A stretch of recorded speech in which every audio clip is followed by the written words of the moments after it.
আসসালামু আলাইকুম রহমতুল্লাহি ওয়া বারাকাতুহু। আমি গুলশান থেকে আসছি এখানে।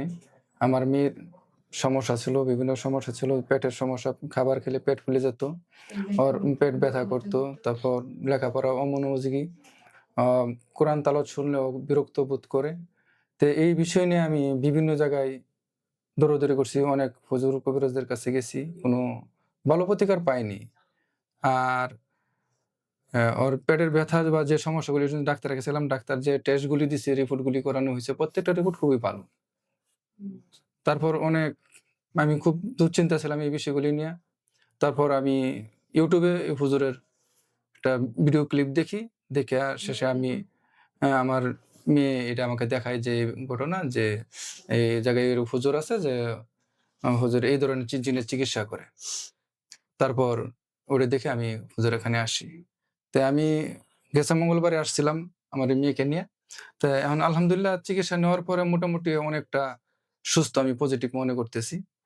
তো আজকে ১ সপ্তাহ হয়ে গেছে প্রায়। তো হুজুর বলছে আমাকে ২১ দিন পরে আসার জন্য। তো আমরা পারিবারিকভাবে আমরা প্রত্যেকেই এই বিষয়গুলো একটু অসুস্থতা বোধ করতেছি। তাই আমার পুরা ফ্যামিলি নিয়ে আমি এখানে আসছি হুজুরের চিকিৎসা নেওয়ার জন্য। আমরা আশাবাদী এ রোগী ২১ দিনের ভিতরে আল্লাহ যদি চায় পরিপূর্ণ সুস্থ হবে। আলহামদুলিল্লাহ।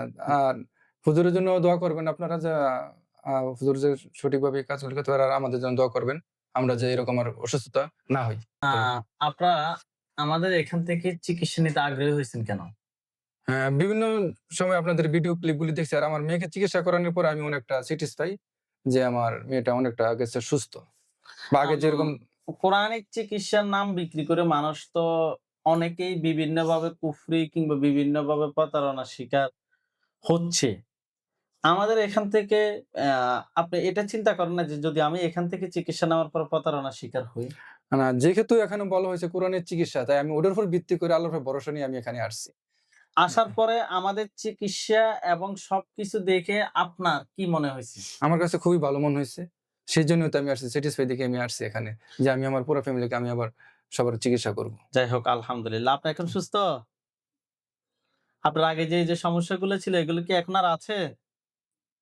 আলহামদুলিল্লাহ। দোয়া রাখবেন ইনশাআল্লাহ। ঠিক আছে? আসসালামু আসসালামু আলাইকুম ওয়া রাহমাতুল্লাহি ওয়া আসসালামু আলাইকুম। বারাকাতুহু।